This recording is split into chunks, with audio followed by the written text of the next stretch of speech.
Hello friends, मैं CA पुरुषोत्तम Agarwal, CA inter और CA final में कॉस्टिंग का फैकल्टी। आज है लेक्चर नंबर 7 और चैप्टर आपका chapter number 3, lean system and innovation. इस चैप्टर का ये सेकंड लेक्चर है। स्टडी मैट का पेज नंबर 3.22 निकाल लीजिए, 3.22। स्टडी मैट का पेज नंबर 3.22। टॉपिक है total productive maintenance, TPM, total productive maintenance. इस YouTube सीरीज के अंदर हम कर रहे हैं सभी के सभी इंपॉर्टेंट मॉडल्स, सभी के सभी इंपॉर्टेंट थ्योरी क्वेश्चंस प्लस के स्टडी क्वेश्चंस। एग्जाम में कैसे लिखेंगे स्टडी क्वेश्चन, इसके ऊपर डिटेल्ड डिस्कशन भी है इस वीडियोस के अंदर, और एक कंप्लीट गाइडेंस कि इन मॉडल्स का मतलब क्या है, आखिर ये मॉडल्स हम क्यों पढ़ते हैं, इनके क्या एडवांटेज हैं। Chapter number 3, lean system and innovation, study mat का पेज नंबर 3.22। चलिए शुरू करते हैं।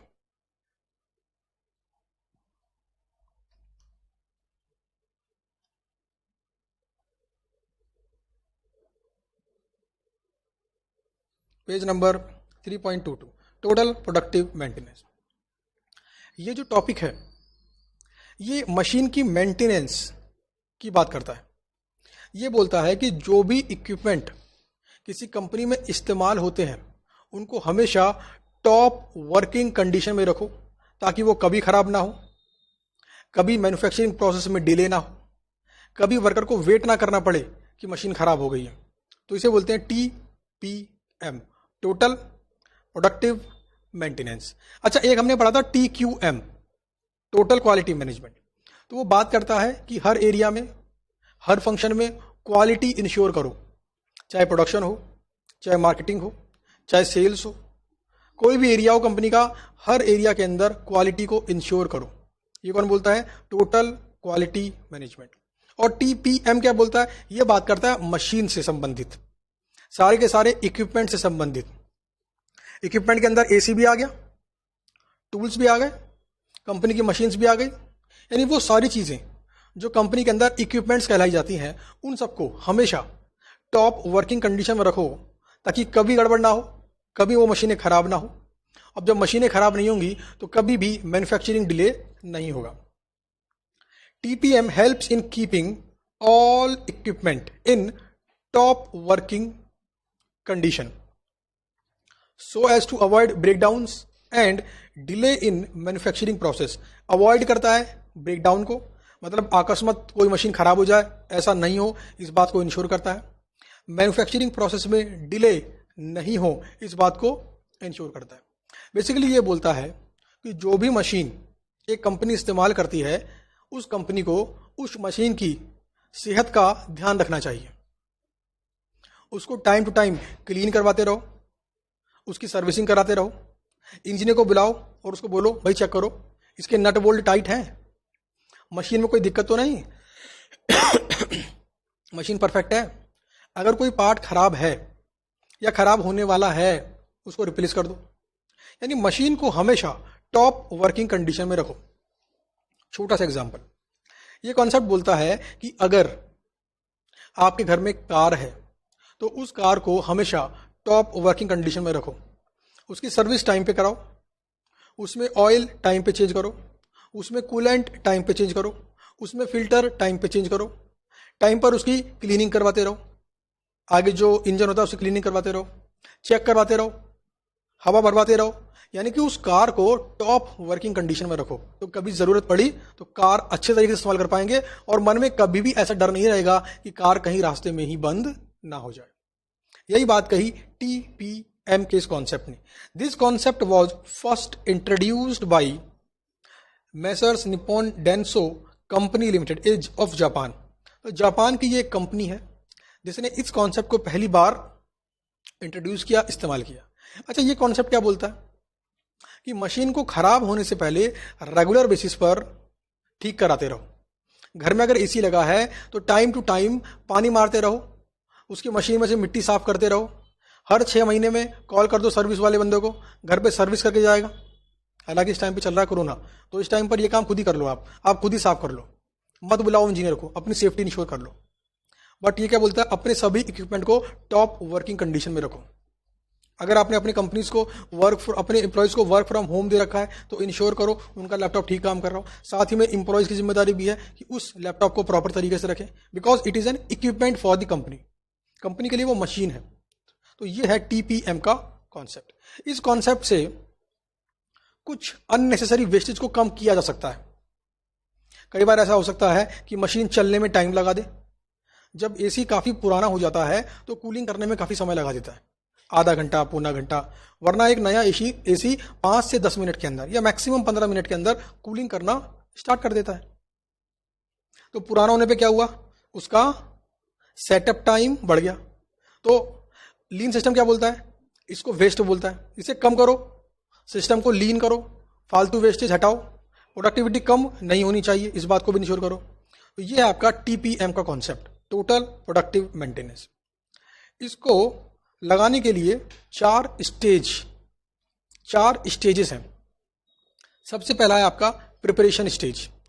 प्रिपरेशन स्टेज का मतलब है कि अगर किसी कंपनी के अंदर इस बात पे जोर देना हो ना कि मशीन को सही सलामत रखने की जिम्मेदारी हमारी है, कल को मशीन खराब हो गई तो एम्प्लॉई पिटाई हो जाएगी, तो इस बात को पहले समझाओ एम्प्लॉयज को कि मशीन्स कितनी इंपॉर्टेंट है।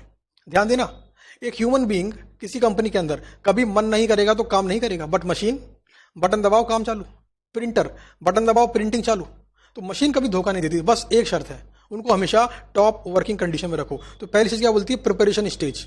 अपने वर्कर्स को मेंटली प्रिपेयर करवाओ कि मशीन्स को अच्छे से रखना है, ठीक से रखना है। दूसरी स्टेज इंट्रोडक्शन स्टेज।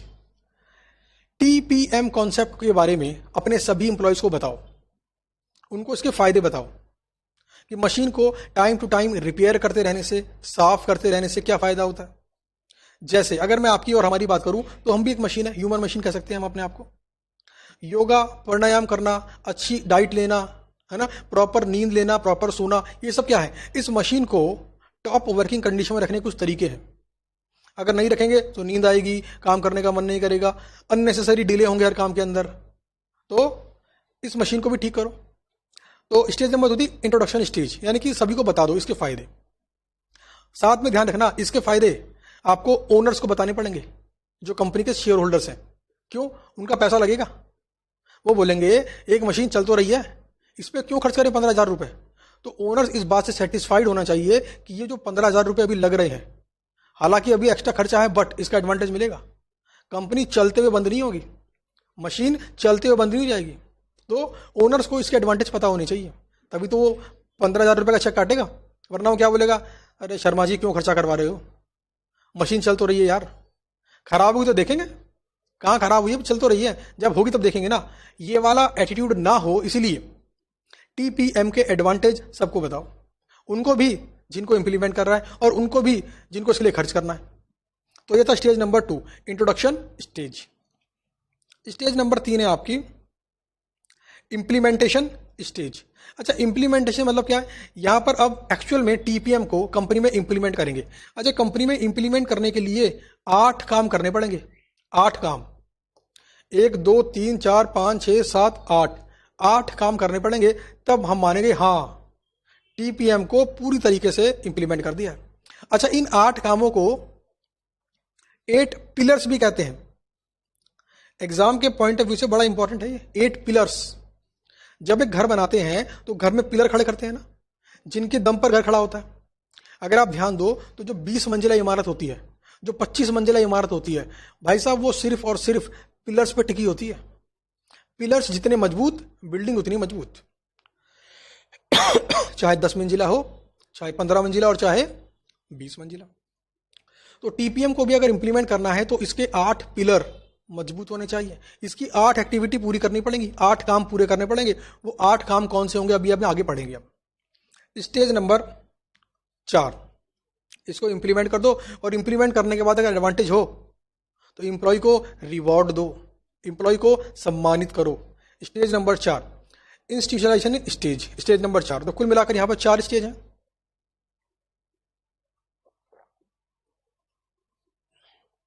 पहली है प्रिपरेशन स्टेज, दूसरी है इंट्रोडक्शन स्टेज, तीसरी है इम्प्लीमेंटेशन स्टेज और चौथी है इंस्टीट्यूशनलाइजेशन स्टेज। तो ये 4 स्टेज के अंदर टीपीएम को इम्प्लीमेंट करने के बाद हम इवेल्युएट करके अगर फायदा हो तो एम्प्लॉयज को रिवॉर्ड भी देते हैं।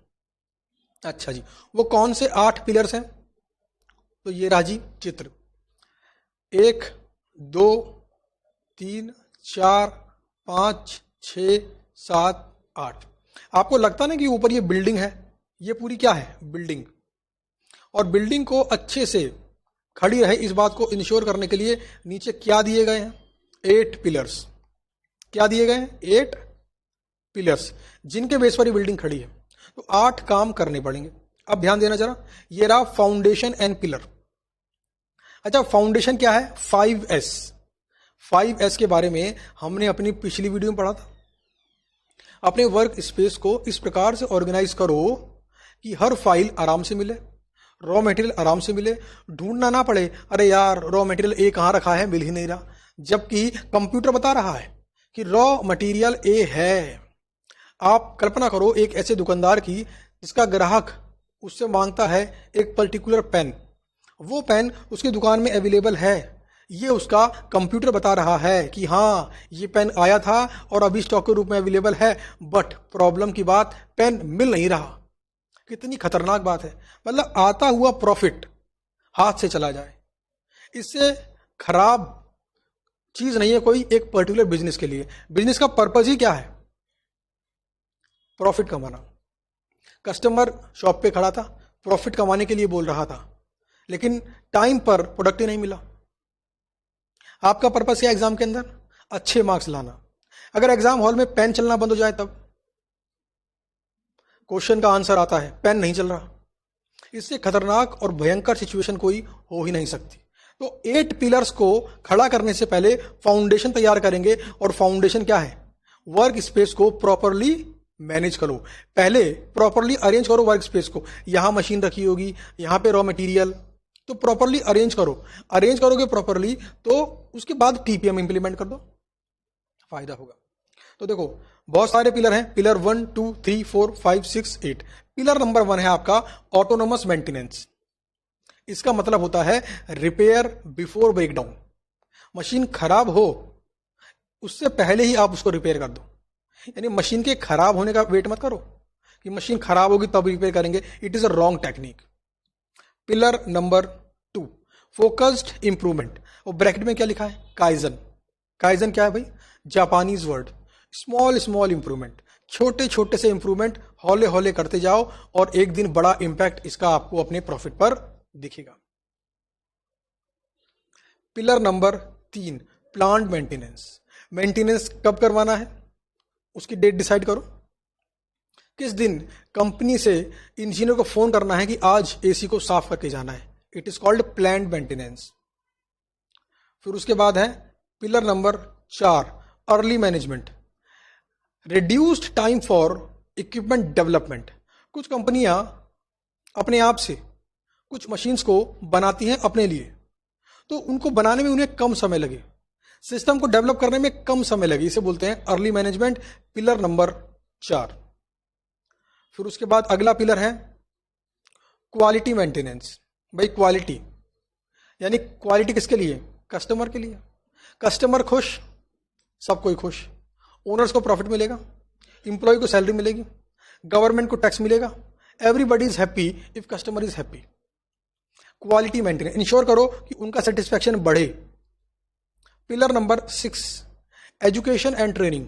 अपने इंप्लॉय को एजुकेट करो, उनको ट्रेनिंग दो, उनको बताओ ये पर्टिकुलर मशीन कैसे खुलती है, इसके नट बोल्ट को कैसे साफ करते हैं। जैसे अगर आप में से कुछ लोग कार चलाते तो हैं, बट उसकी स्टेपनी कैसे बदलते हैं, कभी टायर पंचर हो जाए तो कैसे बदलते हैं, इस बात को सीखना चाहिए। It is called education and training. कहीं फंस गए तब बड़ी दिक्कत हो जाएगी।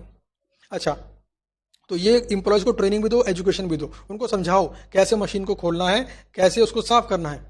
पिलर नंबर 7 ऑफिस टीपीएम, यानी कि टीपीएम वाला काम ऑफिस में भी इंप्लीमेंट करो। ऑफिस में क्या रखी होती हैं? Files, chairs, AC, printer, water cooler, तो इनको प्रॉपरली अरेंज करो। सब क्या है ये मशीन, अगर एक भी मशीन खराब हुई तो काम हैम्पर होगा, टाइम का वेस्टेज होगा, और टाइम का वेस्टेज ना हो उसी की ये टेक्निक है, लीन सिस्टम की ये एक टेक्निक है। Pillar number 8, safety, health and environment. Ensure करो कि वर्क इन्वायरमेंट सेफ हो, जहां पर आसानी से कोई भी इंप्लॉय काम कर सके और एक पॉजिटिव इन्वायरमेंट हो कंपनी के अंदर, zero accident and zero health damage, इस बात पर फोकस करो। तो ये 8 पिलर हैं जो 5S के फाउंडेशन पर खड़े किए जाते हैं और इसके बाद कंपनी टीपीएम को अच्छी तरीके से इंप्लीमेंट कर पाती है। एग्जाम के पॉइंट ऑफ व्यू से ये टीपीएम वाला कॉन्सेप्ट काफी इंपॉर्टेंट है। अब बात करते हैं परफॉर्मेंस मेजरमेंट इन टीपीएम। आखिर कैसे पता करें कि कितना अच्छा परफॉर्म कर रही है मशीन, मशीन की परफॉर्मेंस लेवल क्या है, एक मशीन ने कितना बढ़िया परफॉर्मेंस दिया। इस बात को चेक करने के लिए एक फॉर्मूला है जिसका नाम है OEE, ओवरऑल इक्विपमेंट इफेक्टिवनेस। इसके बारे में प्रैक्टिकली क्वेश्चंस हमने क्लास में किए और ये एक प्रैक्टिकल कॉन्सेप्ट है। मैं यहाँ पर आपको आइडिया देना चाहता हूँ कि किस प्रकार से इस कॉन्सेप्ट को इंप्लीमेंट करके आप अपना परफॉर्मेंस लेवल भी चेक कर सकते हैं, आप मालूम कर सकते हैं कि आप कितना इफेक्टिवली पढ़ाई करते हैं। चलिए देखते हैं कैसे। देखिए, OEE को निकालने के लिए 3 चीजों को निकाला जाता है, परफॉर्मेंस, अवेलेबिलिटी एंड क्वालिटी। इन तीनों के बेस पे आता है आपका ओवरऑल इक्विपमेंट इफेक्टिवनेस। सबसे पहले बात करता हूं मैं अवेलेबिलिटी की, कि कितना अवेलेबल है मशीन। मैं इसको लिंक करूंगा आपसे। ये पहले 2 पॉइंट जो है ना, ये बात करते हैं अवेलेबिलिटी के बारे में। अगले 2 पॉइंट ये बात करते हैं आपके परफॉर्मेंस के बारे में, और ये आखिरी के 2 पॉइंट ये बात करते हैं क्वालिटी के बारे में। अवेलेबल, एक मशीन 90% से ज्यादा टाइम तक अवेलेबल होनी चाहिए, यानी कि 90% या उससे ज्यादा एक्चुअल में काम हो। मान लीजिए एक दफ्तर 10 घंटे खुलता है डेली, तो 9 घंटे या 9 घंटे से ज्यादा टाइम तक ये मशीन काम करती रहनी चाहिए, अवेलेबल। उसके बाद है परफॉर्मेंस। परफॉर्मेंस 95% से ऊपर होनी चाहिए, 95% से ऊपर। 10 घंटे में से 9 घंटे मशीन ने काम किया, उस 9 घंटे में कितना प्रोडक्शन होना चाहिए था और कितना प्रोडक्शन एक्चुअल में हुआ, इन दोनों का कंपैरिजन बनता है परफॉर्मेंस, कि कैसा परफॉर्म किया। अच्छा, थर्ड है क्वालिटी। जो प्रोडक्शन एक्चुअल में हुआ है उसमें कितना डिफेक्टिव है, कितना नॉन डिफेक्टिव है, ये बात बताती है क्वालिटी। और क्वालिटी 99% से ऊपर होनी चाहिए। तो बात समझ में आ गई। 10 घंटे एक ऑफिस डेली बेसिस पे खुलता है, तो 9 घंटे से ज्यादा ये मशीन काम करनी चाहिए। अगर इस मशीन ने 9 घंटे से ज्यादा, 9 घंटे, 9.5 घंटे काम किया, तो 9.5 घंटे में कितना प्रोडक्शन एक्चुअल में किया और कितना प्रोडक्शन एक्चुअल में होना चाहिए था, इन दोनों बात का कंपैरिजन निकलेगा परफॉर्मेंस। फिर जो एक्चुअल प्रोडक्शन हुआ, जो एक्चुअल प्रोडक्शन हुआ उसमें कितना डिफेक्टिव हुआ, कितना अच्छे वाला हुआ, इसके बेस में निकलेगा क्वालिटी का परसेंटेज। एग्जाम्पल के लिए, आपने प्लान बनाया कि रोज 12 घंटे पढ़ाई करूंगा, रोज 12 घंटे पढ़ाई करूंगा, लेकिन आज आपने सिर्फ 10 घंटे पढ़ाई की। इसका मतलब है 10/12 गुना 100। ये क्या है? Availability percentage.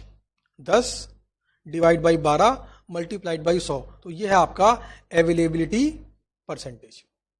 10 घंटे में कॉस्टिंग के 20 क्वेश्चन हो जाने चाहिए थे, मगर आप कर पाए सिर्फ 18 क्वेश्चन। तो 20 क्वेश्चन और 18 क्वेश्चन, इसके बेस पे निकलेगा आपका परफॉर्मेंस। कैसे निकलेगा? 18 question divide by 20 question multiplied by 100, तो ये आ गया परफॉर्मेंस। अच्छा, जो 18 क्वेश्चन आपने किए उनमें से 16 क्वेश्चन तो करेक्ट हैं और दो क्वेश्चन आपने गलत कर लिए, आपका आंसर सही नहीं है। तो 16/18 ये क्या है आपका क्वालिटी परसेंटेज। तो समझ में आ गई बात कि किस प्रकार से आप चेक कर सकते हैं कि आपका ओवरऑल इक्विपमेंट इफेक्टिवनेस कितना है। तो एक बार अवेलेबिलिटी की परसेंटेज निकाल लें, फिर निकाल लें परफॉर्मेंस की, और फिर निकाल लें क्वालिटी की।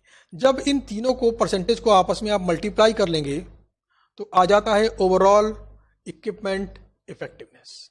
और इससे मालूम पड़ता है कि मशीन कितना बढ़िया काम कर रही है, फिनिश गुड्स कितना बेहतर प्रोड्यूस कर रही है। कैसा लगा आपको ये कॉन्सेप्ट? इसके बाद आ जाइए पेज नंबर 3.27 पर। 3.27 पर सेल्यूलर मैन्युफैक्चरिंग, या इसी को बोलते हैं one piece flow production system.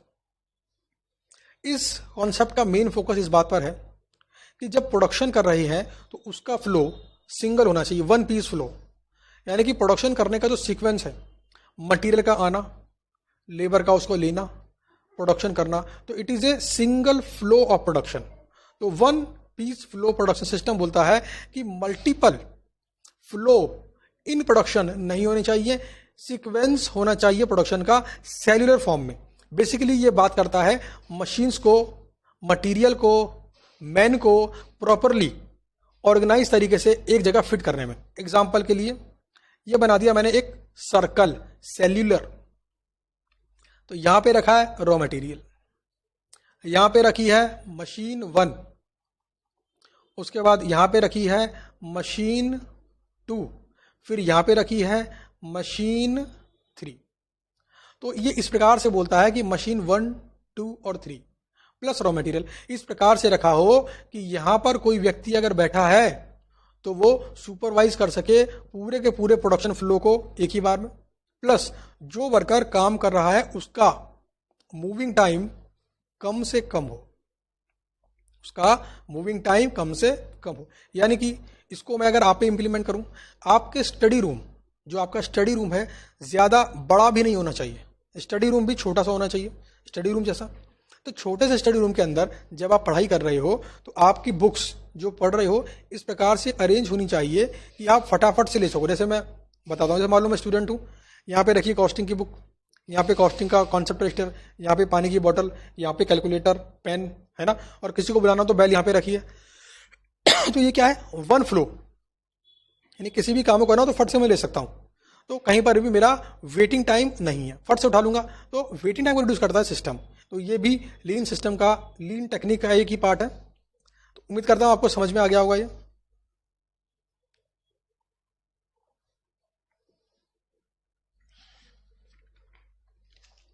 ये उन कंपनीज के लिए ज़्यादा एप्लीकेबल है जो कंपनियां बहुत ही बड़े एरिया के अंदर फैली हुई है। अब मान लो किसी ने अपनी कंपनी बनाई और वो उसने बना दी मान लो 5000 गज के अंदर, 5000 गज के अंदर, रिक्वायरमेंट है सिर्फ 200 गज की या 300 गज की, यानी 300 गज के अंदर वो सारा काम हो सकता है। अब ऐसे में क्या होगा, मशीन के बीच में डिस्टेंस बहुत होगा, मटेरियल, मैन, मशीन तीनों के बीच में डिस्टेंस बहुत होगा, मूविंग टाइम, वेटिंग टाइम बढ़ जाएगा। तो ये क्या हो गया, सिस्टम खराब हो गया। तो ये क्या बोलता है, one piece flow system, circular cellular manufacturing, cellular manufacturing. चलिए आगे बढ़ते हैं जी, पेज नंबर 3.29 पे आ जाओ।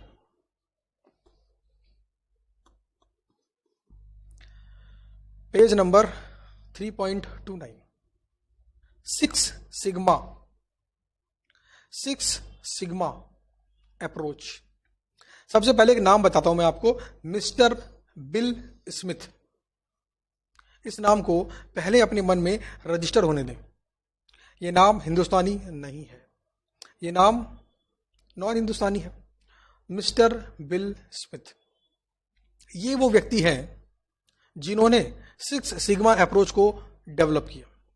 इन्होंने कब किया डेवलप, 1986 के अंदर, 1986 के अंदर। और आपको जानकर थोड़ा सा दुख होगा कि इनकी ये 6 सिग्मा अप्रोच 1995 के अंदर फेमस हुई और इनकी डेथ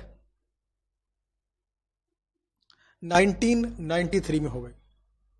यानी दुनिया छोड़कर चले जाने के बाद इनकी 6 सिग्मा अप्रोच फेमस हुई। तकदीर खराब थी इनकी। एक ऐसी अप्रोच इन्होंने बनाई जिसकी मदद से कोई भी एंटिटी अपनी क्वालिटी को इंप्रूव करने का टारगेट आसानी से डिसाइड कर सकती है। इन्होंने एक रीजन दिया, एक टारगेट दिया, बट इनकी ये अप्रोच 1995 के अंदर फेमस हुई, जबकि ये 1993 के अंदर एक्सपायर हो गए थे। तो ये एक दुख की बात है। इनका मेन फोकस था जीरो डिफेक्ट। इनका आप पढ़ा था हमने defect, waste, 7 waste, defect. Defect को जीरो करना चाहते थे ये, डिफेक्ट जीरो, कोई डिफेक्ट ना हो, कोई डिफेक्टिव प्रोडक्शन ना प्रोड्यूस हो। तो ये चाहते थे कि जीरो डिफेक्ट हो, जिससे कस्टमर का सेटिस्फैक्शन ऑटोमेटिक बढ़ेगा। Zero defect leads to higher customer satisfaction, higher customer satisfaction. देखो, ये रही इनकी 6 सिग्मा अप्रोच। ये जो सिंबल है ना, ये वाला, ये जो यहां पे लगा है, ये सिग्मा का सिंबल है। तो ये रहा 1 sigma, 2 sigma, 3 sigma, 4 sigma, 5 sigma और 6 सिग्मा। इसके नाम पर पड़ा है इस अप्रोच का नाम 6 सिग्मा। और ये है आपका नॉन डिफेक्टिव प्रोडक्शन। यानी कि अगर कोई एंटिटी 100 यूनिट्स का प्रोडक्शन करती है और 31 यूनिट ही अच्छी क्वालिटी की है, इसका मतलब है 31% नॉन डिफेक्टिव है। इसका मतलब यह है कि उसने अभी 1 सिग्मा लेवल को अचीव किया है। जैसे मैं बच्चों के पॉइंट ऑफ व्यू से बताऊं आपको, पिताजी का ऐसा बोलना होता है कि बच्चा अगर 40% नंबर लेकर आ गया, ठीक है, पास तो हो गया, 1 सिग्मा लेवल। अच्छा, बच्चा अगर 55% नंबर ले आए तब, या 50%, हाँ, अब कुछ क्वालिटी और बढ़ी तो 2 सिग्मा लेवल। बच्चा अगर 60% नंबर ले आए तो 3 sigma level, 70% 4 sigma level, 80% 5 sigma level और 90% तब 6 सिग्मा लेवल। यानी कि क्वालिटी को बढ़ाते जाओ, बढ़ाते जाओ, बढ़ाते जाओ और नए नए सिग्मा लेवल्स को अचीव करते जाओ। यही था इनकी 6 सिग्मा अप्रोच का मतलब। हालांकि ये कोई मुश्किल अप्रोच नहीं है, ऐसी अप्रोच आप भी बना सकते हो, आप उसे अपना नाम दे दो। तो कंपनी क्या करती है इस 6 सिग्मा के अंदर? देखो, कंपनी कभी भी पहले लेवल पर, दूसरे लेवल पर तो नहीं होती। नॉर्मली कंपनी 3rd लेवल से स्टार्ट करती है, क्योंकि हर कंपनी लगभग 93% तो ठीक बनाती ही है ना। 100 यूनिट जब वो प्रोड्यूस करती है, 93 सही होते हैं। इसका मतलब है नॉर्मली कंपनियां 3rd सिग्मा लेवल को तो आसानी से अचीव कर लेती हैं। यानी कि कॉस्टिंग के अंदर 65 नंबर, 70 नंबर लाना तो बड़ा आसान है। कॉस्टिंग के अंदर 65 नंबर, 70 नंबर लाना तो बड़ा आसान है। आपको लग रहा होगा सर इसमें तो एग्जाम्शन आ जाती है, हाँ, लेकिन बड़ा आसान है, प्रोवाइडेड कि आपने कॉन्सेप्ट क्लैरिटी पे पूरा ध्यान दिया हो, आपने क्वेश्चंस को प्रैक्टिस करने में कंजूसी नहीं की हो, आपने रेगुलर कोर्स किया हो, नंबर ऑफ लेक्चर्स कम है ये देखकर आपने कोर्स नहीं खरीदा हो। यानी मेहनत का ऑल्टरनेटिव नहीं है। अगर आपने ये सब काम किया है तो 65 से 70 नंबर लाना कोई बड़ी बात नहीं है कॉस्टिंग के अंदर। तो 70 नंबर को मैंने बोला 3 सिग्मा लेवल।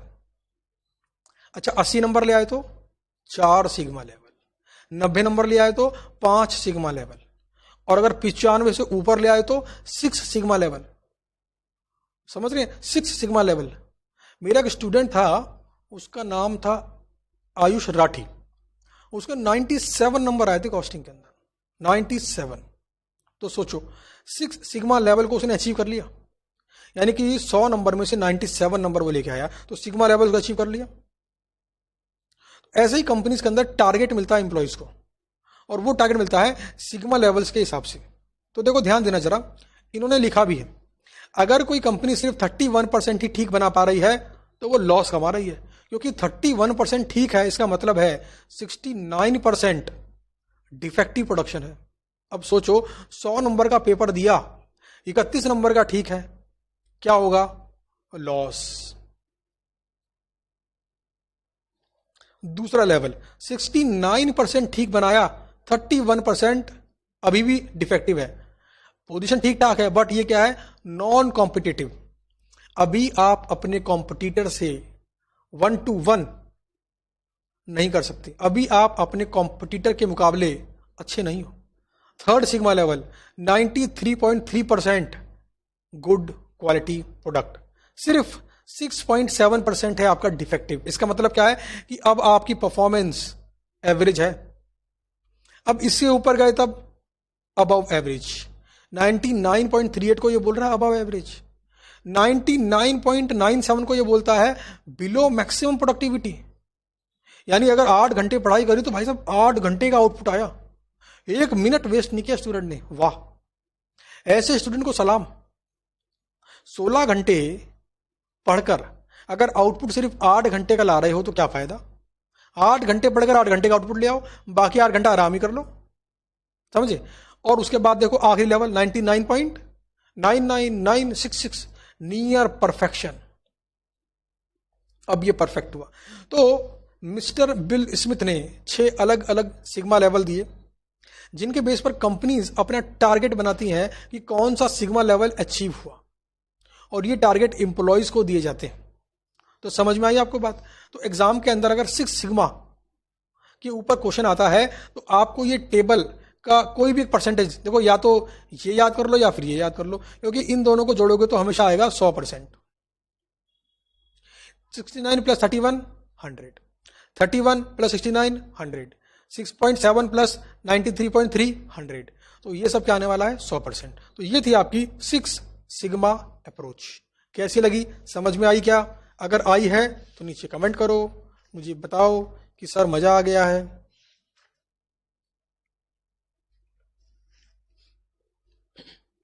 अब आ जाओ पेज नंबर 3.37।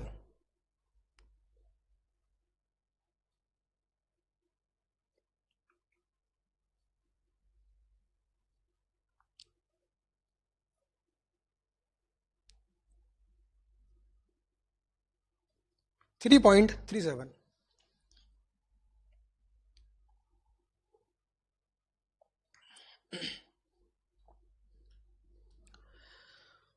थ्योरी पढ़ने में आपको खूब मज़ा आ रहा होगा, क्योंकि देखो एक चीज़ को अगर आप सीख लेते हो, समझ जाते हो, तो उसके बाद उसको इम्प्लीमेंट करना बड़ा आसान हो जाता है।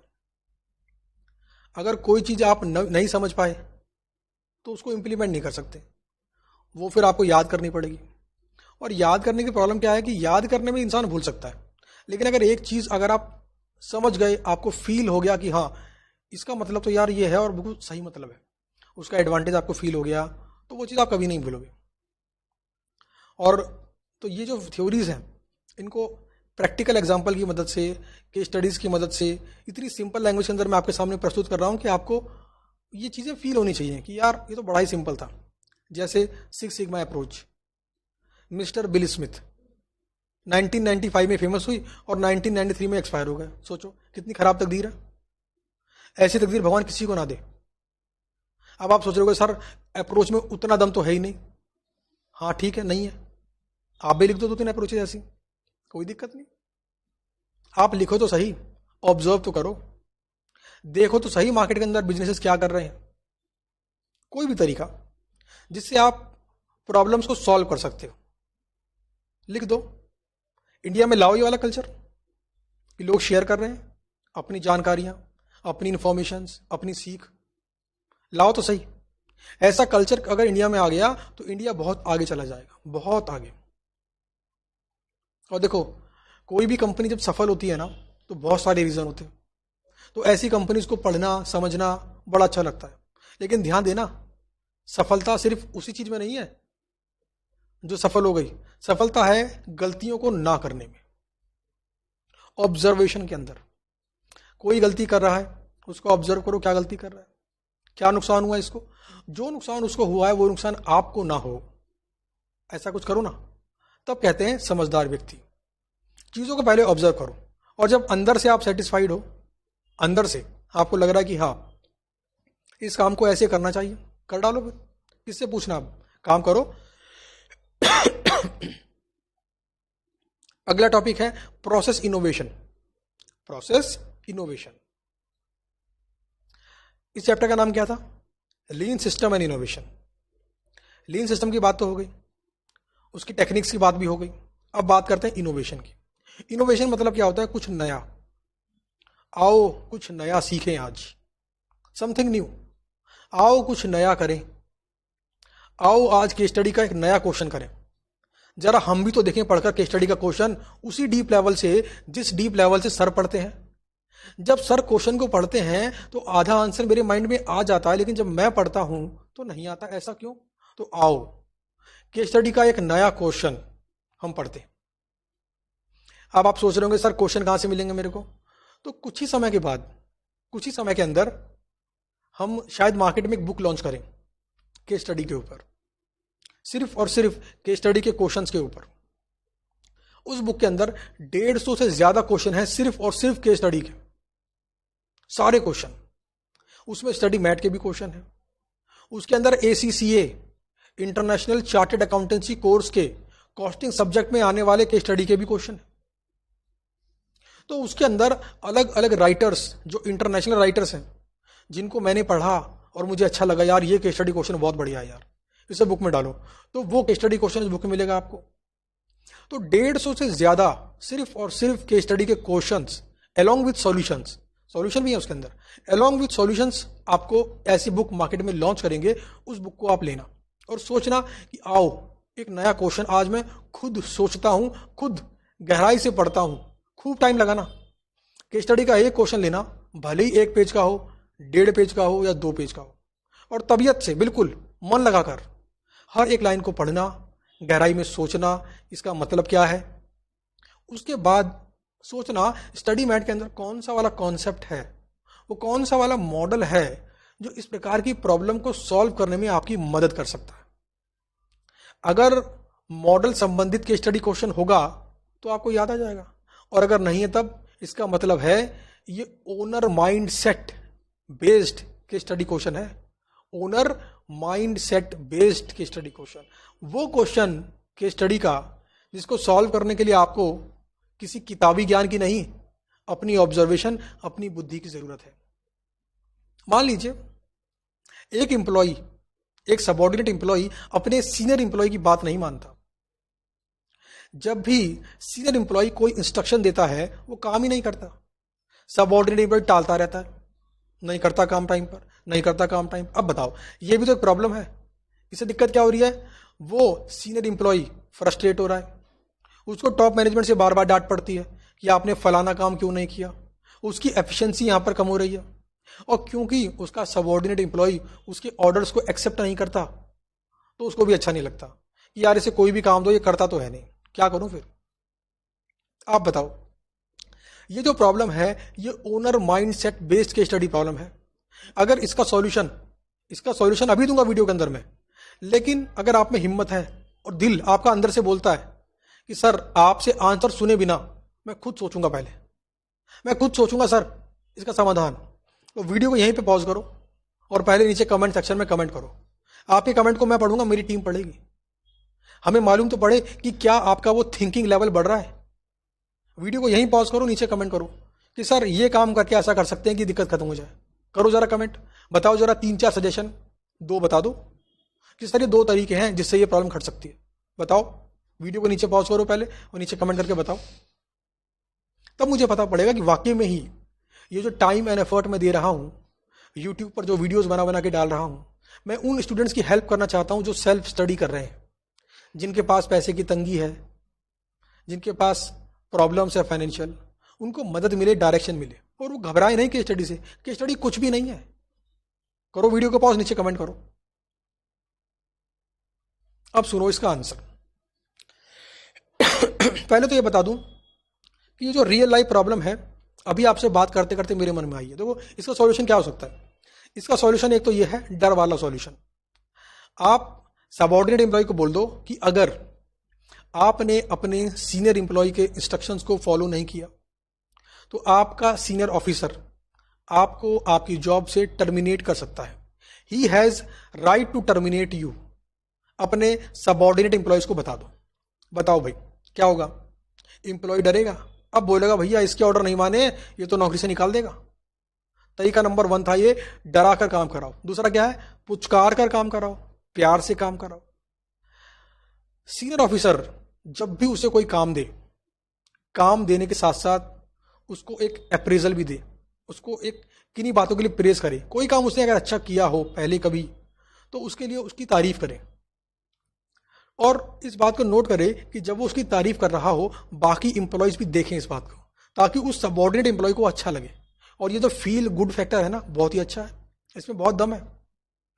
अगर एक बार इंप्लॉय अच्छे कामों पर मिलती हुई तारीफ के प्रति शर्मा गया, दिल से खुश हो गया, तो अगली बार काम देने पर वो आराम से काम करेगा और उसको बेहतर करने की कोशिश करेगा।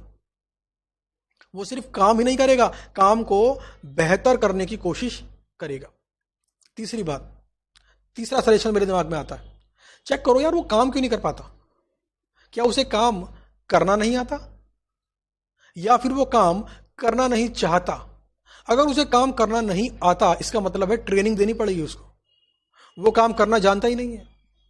आपने उसको बोला एक्सेल के अंदर फलाना फॉर्मूला लगा दो, उसको फॉर्मूला लगाना आता ही नहीं, तो कैसे लगा दे वो, यानी ट्रेनिंग प्रॉब्लम्स। उसको ट्रेनिंग दिलवाओ। और अगर वो काम करना नहीं चाहता तो उसको पूछो आप काम करना क्यों नहीं चाहते। क्या कंपनी से मिल रही सैलरी सफिशिएंट नहीं है, क्या कुछ दिक्कत आती है आपको, क्या रीजन है कि आप काम नहीं कर पा रहे। तो ये 3-4 पॉइंट जो मेरे मन में आए, इनसे प्रॉब्लम सॉल्व हो सकती है। अगर फिर भी प्रॉब्लम सॉल्व ना हो तो इस प्रॉब्लम को ऑब्जर्व करो और सॉल्व करने की कोशिश करो। तो ये तरीका है बिजनेस के अंदर आई रियल लाइफ प्रॉब्लम्स को सॉल्व करने का। तो अब जो कमेंट आपने नीचे किया है और जो वीडियो के अंदर मैंने सजेशन दिया, आप चेक करो। 2-3 पॉइंट तो मैंने बता दिए हैं, और अगर 2-3 पॉइंट आपने भी बता दिए हैं तो बन गई बात। 6 पॉइंट हो गए। एग्जाम में 6 पॉइंट लिखो, आराम से 6 नंबर 8 नंबर मिलेंगे, कोई दिक्कत की बात नहीं है। तो यह है तरीका। जब तक प्रॉब्लम से लड़ोगे नहीं, जीतोगे नहीं। तो अभी कुछ ही समय बाद मैं वो बुक लॉन्च कर दूंगा, और आप नीचे कमेंट करके बताओ ताकि मुझे पता पड़े कि भाई उस बुक को लॉन्च करने पर स्टूडेंट लेगा कि नहीं लेगा। क्या वो चाहता है इस बुक, तो नीचे कमेंट करके बताओ। अगर मुझे पता पड़ेगा हाँ भाई स्टूडेंट लेना चाहता है तो मैं और स्पीड में काम कराऊंगा उसके ऊपर। अब अगला वर्ड था innovation, lean system and innovation. Innovation मतलब समथिंग न्यू। न्यू 2 प्रकार से हो सकता है, या तो इंटायरली न्यू, बिल्कुल नया, या फिर पुराने प्रोसेस को चेंज कर दिया, नया बन गया। तो अगर बिल्कुल ही नया प्रोसेस है तो उसको बोलते हैं process innovation. New significantly improved production और डिलीवरी मेथड। जब कोई कंपनी कोई नया प्रोसेस इंप्लीमेंट कर दे जो बिल्कुल ही नया हो तो उसको बोलते हैं कि इसने अपने पुराने प्रोसेस को इनोवेट कर दिया। पुराने प्रोसेस को इसने इनोवेट कर दिया। इनोवेट किसी भी एरिया में हो सकता है, प्रोडक्शन के एरिया में, डिलीवरी के एरिया में, सपोर्ट सर्विसेज के एरिया में। पहले डिलीवरी बाय रोड कर रहे थे, अब डिलीवरी बाय एयर कर रही है, प्रोसेस इनोवेशन। पहले प्रोडक्शन मैनुअल था, अब प्रोडक्शन ऑटोमेटेड है, प्रोसेस इनोवेशन। सपोर्ट सर्विस में इंप्रूवमेंट कर दिया, तो यह है आपका प्रोसेस इनोवेशन। फिर बात है बिजनेस प्रोसेस री इंजीनियरिंग। बिजनेस प्रोसेस री इंजीनियरिंग, अगर किसी एग्जिस्टिंग प्रोसेस को चेंज कर दिया और ऐसा करने से कोई ड्रास्टिक इंप्रूवमेंट आ गया तो उसको अब हम प्रोसेस इनोवेशन ना बोलकर क्या बोलते हैं, बिजनेस प्रोसेस री इंजीनियरिंग। अगर किसी प्रोसेस को चेंज करके कोई ड्रास्टिक इंप्रूवमेंट कर लिया तो इसको बोलते हैं बिजनेस प्रोसेस री इंजीनियरिंग। तो ध्यान देना, बिल्कुल नया प्रोसेस है, पहली बार ही कर रहे हैं तो बोलेंगे प्रोसेस इनोवेशन। प्रोसेस पहले से चल रहा था, उसमें कुछ चेंज किया और चेंज करने से ड्रेस्टिक इंप्रूवमेंट आ गया। इसको बोलेंगे बिजनेस प्रोसेस री इंजीनियरिंग। और ये बिजनेस प्रोसेस री इंजीनियरिंग का टॉपिक भी एग्जाम के पॉइंट ऑफ व्यू से काफी इंपॉर्टेंट है।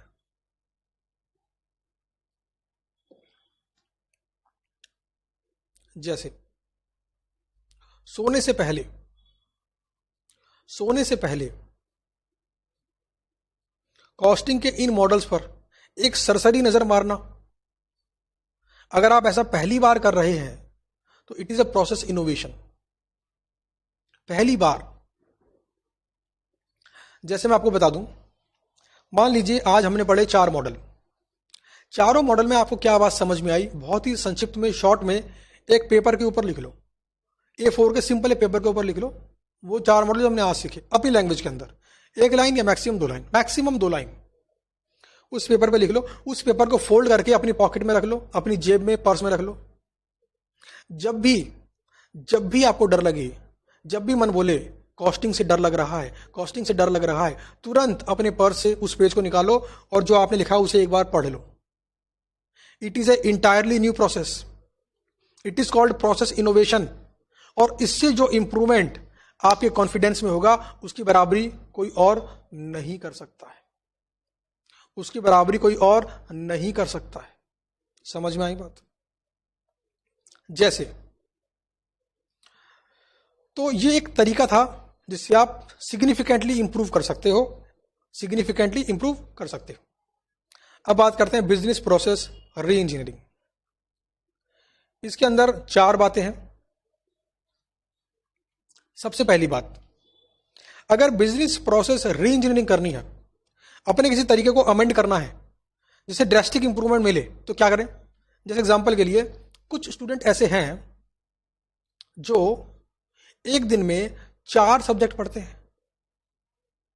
एक दिन में 4 बोलते हैं, सर ग्रुप 1 में 4 सब्जेक्ट हैं, ग्रुप 2 में 4 सब्जेक्ट हैं, तो मैं एक दिन में 4 सब्जेक्ट पढ़ता हूं सर। कुछ क्या बोलते हैं, सर मैं 2 पढ़ता हूं, 2 सब्जेक्ट। और कुछ बोलते हैं मैं तो 1 ही पढ़ता हूं जी। अब देखो, जो व्यक्ति सिर्फ 1 सब्जेक्ट पढ़ता है, उसका 100% फोकस 1 सब्जेक्ट पर ही होगा। बहुत ही बेस्ट टेक्निक है ये वाली।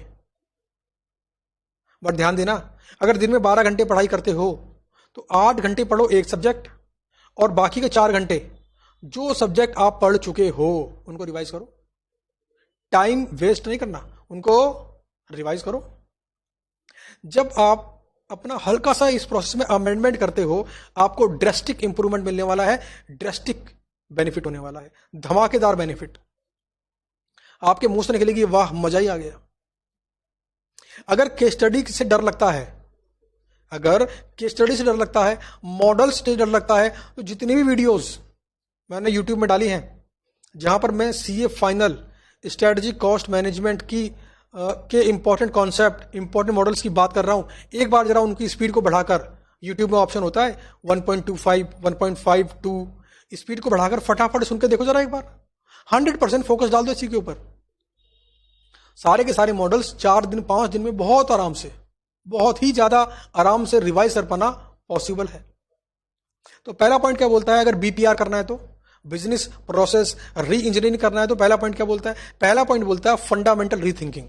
सबसे पहले ये सोचो, why do we do what we do, why do we do the way we do. हम जो करते हैं वो हम क्यों करते हैं, और हम जैसे करते हैं हम वैसे ही क्यों करते हैं। यानी कि हम जो पढ़ रहे हैं तो क्यों पढ़ रहे हैं, और हम जिस तरीके से पढ़ रहे हैं हम उस तरीके से ही क्यों पढ़ रहे हैं। बेसिक फंडामेंटल क्वेश्चंस के ऊपर क्वेश्चन लगा दो। कंपनी प्रोडक्शन कर रही है तो मैनुअली क्यों कर रही है, ऐसे ही क्यों कर रही है, ऑटोमेटेड क्यों नहीं कर रही। तो यह है फंडामेंटल रीथिंकिंग। दूसरा पॉइंट है रेडिकल रीडिजाइन। यह सोचो कि अगर आप एक नई कंपनी होते तो आप कैसे काम करते, क्या आप वैसे काम कर रहे हो। सोचो, अगर आप रैंक लाने वाले स्टूडेंट होते तो कितने घंटे पढ़ाई करते, क्या आप उतने घंटे पढ़ाई कर रहे हो। Radical redesign. If we were a brand new business, how would we operate our company. तो ये है पॉइंट नंबर 2। पॉइंट नंबर 3 है achieving dramatic improvement. Business process engineering के अंदर हम ड्रास्टिक इंप्रूवमेंट की बात करते हैं, छोटा मोटा बेनिफिट नहीं कि प्रॉफिट बढ़ गया 5% 10%, नहीं, हम बात करते हैं प्रॉफिट बढ़ गया 50%, सेल बढ़ गई 75%। ड्रास्टिक इंप्रूवमेंट, एक ऐसा इंप्रूवमेंट जिससे कुछ अनोखा बेनिफिट कंपनी को हो, कुछ बड़ा बेनिफिट कंपनी को हो, यानी कि ड्रामेटिक इंप्रूवमेंट। देखो यहां पे एग्जांपल दे रखा है, एक कंपनी है फोर्ड, FORD, उसका एक प्रोक्योरमेंट प्रोसेस है, यानी कि जो मटेरियल ये कंपनी खरीदती है उसका एक प्रोसेस है। सबसे पहले न्यूज़पेपर में ऐड देना कि हमें ये मटेरियल चाहिए, फिर लोगों द्वारा कोटेशन सबमिट करना, उन कोटेशन को रीड करना, सबसे कम कीमत पर सबसे बेहतर क्वालिटी का रॉ मटेरियल कौन दे रहा है। तो ये था उनका मैनुअल प्रोसेस। जब उन्होंने BPR को इंप्लीमेंट किया, यानी कि सोचा अगर हमारे जगह कोई नई कंपनी होती तो कैसे ऑपरेट करती, तो उनको मालूम पड़ा कि पूरा सिस्टम हम मैनुअल कर रहे हैं, इस सिस्टम को हम ऑटोमेट कर सकते हैं। और ऐसा करने पर उनके प्रोक्योरमेंट डिपार्टमेंट के अंदर जो इंप्लॉयज थे, 75% इंप्लॉयज को कंपनी को वहां से हटाना पड़ा। यानी जो काम पहले 100 इंप्लॉय करते थे वो काम अब 25 इंप्लॉय करने में सक्षम थे। तो ये क्या है, ड्रास्टिक इंप्रूवमेंट, एक ऐसा अनोखा इंप्रूवमेंट जो अलग से हाईलाइट होता है। Point number 4, reengineering focuses on end to end business process. कहने का मतलब ये है कि कंपनी कोई भी काम करे, छोटे से छोटा काम, बड़े से बड़ा काम, हर काम कस्टमर के प्रोडक्ट की क्वालिटी पर क्या इंपैक्ट रखेगा, इस बात को ध्यान में रखते हुए करना चाहिए। अगर कंपनी अपने प्रोडक्ट को डिस्पैच एक सुनहरे पैकेट में कर रही है तो इसका इंपैक्ट कस्टमर की फीलिंग्स पर कैसा पड़ेगा, इस बात को सोचना चाहिए। अगर कस्टमर ने फुल पेमेंट कर दी है, पहले वो पेमेंट पहले ही कर चुका है ऑनलाइन, अब कुछ आइटम उसको डिस्पैच हो रहा है, तो कोशिश करो कि जल्द से जल्द उसको वो आइटम डिस्पैच हो जाए। यानी कि कोई भी काम करो, छोटे से छोटा, बड़े से बड़ा, हर एक्टिविटी को अल्टीमेट पर्पस से लिंक करके देखना चाहिए, ना कि एक एक्टिविटी को दूसरी एक्टिविटी से। यानी कोई भी काम करो उसका बेनिफिट आपको ओवरऑल देखना होगा कि इसका बेनिफिट कंपनी के पर्पस में कितना हो रहा है, कंपनी के पर्पस को अचीव करने के लिए इसमें कितना बेनिफिट हो रहा है। तो ये था आपका बिजनेस प्रोसेस री इंजीनियरिंग। तो कुल मिलाकर इस चैप्टर के सभी इंपॉर्टेंट मॉडल्स बहुत ही आसान और सिंपल लैंग्वेज के अंदर अपन ने कंप्लीट कर लिया। उम्मीद करता हूं कि आपको ये समझ में आए होंगे। चलो मैं इस वाले लेक्चर के अंदर इस चैप्टर के लिए आपको एक होमवर्क देता हूं। देखो चैप्टर नंबर 1, चैप्टर नंबर 2 और चैप्टर नंबर 3, ये 3 चैप्टर के सभी वीडियोस यूट्यूब पर डल चुके हैं। तो करना क्या है, आपको हर वीडियोस को डिटेल में देखना है, अच्छे से देखना है, मन लगाकर देखना है। और उसके बाद एक A4 का पेपर लें और A4 के पेपर में एक ही पेज पर उन सब मॉडल्स का मीनिंग, उन सब मॉडल्स के बारे में बहुत ही संक्षेप में, 1 लाइन में, 2 लाइन में, आधी लाइन में लिखकर उसकी PDF कॉपी नीचे कमेंट बॉक्स में डालें या उसका कुछ मैटर कमेंट बॉक्स में डालें। समझ गए मेरी बात को? जैसे मान लो एक A4 वाला पेपर है आपके पास, चैप्टर नंबर 1, मॉडल नंबर 1 मैंने वीडियो में सिखाया, आपको समझ में आया? यस। संक्षेप में लिखो उसका मीनिंग क्या है आपके वर्ड्स के अंदर, आपके खुद के वर्ड्स में 1 लाइन में लिखो। फिर सेकंड मॉडल, फिर थर्ड मॉडल, फिर फोर्थ मॉडल, फिर फिफ्थ मॉडल, और उसका प्रिंट मारकर अपनी जेब में रखो, अपने पर्स में रखो, अपनी पॉकेट में रखो, अपने फोन में फोटो खींच लो, जो मर्जी कर लो, है ना। तो जो मर्जी कर लो, आप फोटो खींच लो और साथ में उन पॉइंट्स को नीचे कमेंट में लिखो। इससे मुझे मालूम पड़ेगा कि आप अपने समरी थ्योरी नोट्स कितने समराइज कर सकते हो, पता पड़ जाएगा। हालांकि आपको मैंने बताया नहीं कि एक समरी थ्योरी बुक भी है, इसको भी हम मार्केट में लॉन्च करने के बारे में सोच रहे हैं। बहुत ही कंसाइज मेरी खुद की हैंड रिटन बुक है, अपने शब्दों में ICAI के टेक्निकल वर्ड्स लेते हुए बहुत ही सिंपल तरीके से हर कॉन्सेप्ट को डिटेल में 180 पेज के अंदर या करीबन 150-200 पेज के अंदर समराइज कर दिया है। तो देखते हैं उसे कब लॉन्च करते हैं। तो उन पॉइंट्स को आप नीचे कमेंट बॉक्स में लिखो और उस पेपर को अपनी जेब में रखो। जब भी आपको डर लगे मॉडल से, जब भी डर लगे केस स्टडी के क्वेश्चन से, जब भी मन में विचार आए केस स्टडी क्वेश्चन नहीं हो पाएंगे, उसको खोलो और एक बार पढ़ लो। फिर बताना कि आपकी फीलिंग्स में कोई ड्रेस्टिक चेंज आया। अगर ड्रेस्टिक चेंज आया, इट मीन्स ये जो नया तरीका है पेपर पे लिख के पॉकेट में रखने का, it is an entirely new process, it is process innovation. तो क्या इसका इंपैक्ट आपके ऊपर पड़ा? चलिए, उम्मीद करते हैं आपको ये वीडियो और उस वीडियो में कही गई हर एक बात गहराई तक समझ में आई होगी। मिलते हैं आपसे अपनी अगली वीडियो के अंदर। Thank you.